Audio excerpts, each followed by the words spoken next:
Before they built StoryLab, this space was a staff server area. So the library had had a conversation with council around a business plan to provide a digital creativity and learning suite here at the Lynn Valley branch.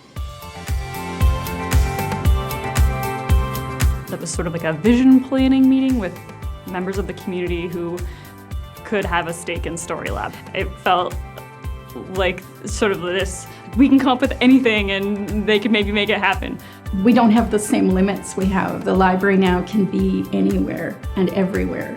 The thing about a space like this is we actually don't know exactly who the audience is going to be. I definitely think that if you just sort of give people tools, particularly like younger people, and just say like play around, there can be like some great things that come from that. So digital literacy is as important to public libraries as our core literacies were 100 years ago.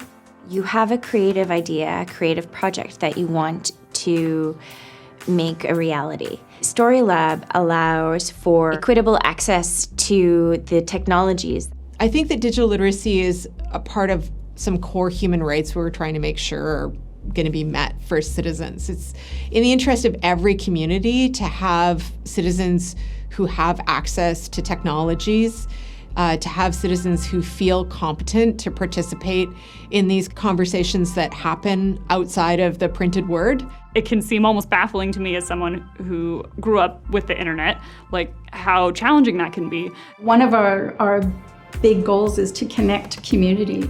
And community isn't in our branch, it's all around outside our branches. We also want to open up the doors for people to participate actively in the web, that we could be actually reading and writing content to the web and participating well beyond even our community on the North Shore into contributing content for the greater world. When we share stories, we break down the walls and the barriers. When you know someone and you know their story, you can have empathy for them, and we move together as a community towards a better future.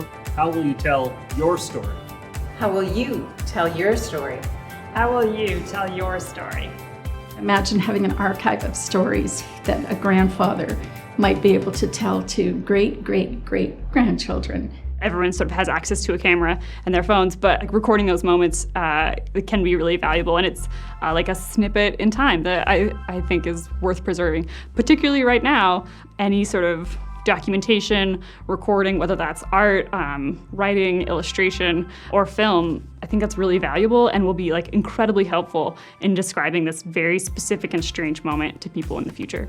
So we have the opportunity to leave legacies in meaningful ways. There's a role that we have to play as being a good ancestor, and that means reaching into the past and learning about previous ancestors, but then taking what we have also learned and sending that forward to the people who are going to come after us.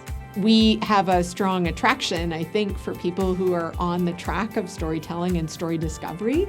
And so it's very powerful that the StoryLab will be here as well to see when people do transition from being a consumer of stories to wanting to be a creator of stories, that we give them that opportunity to do that here at the library.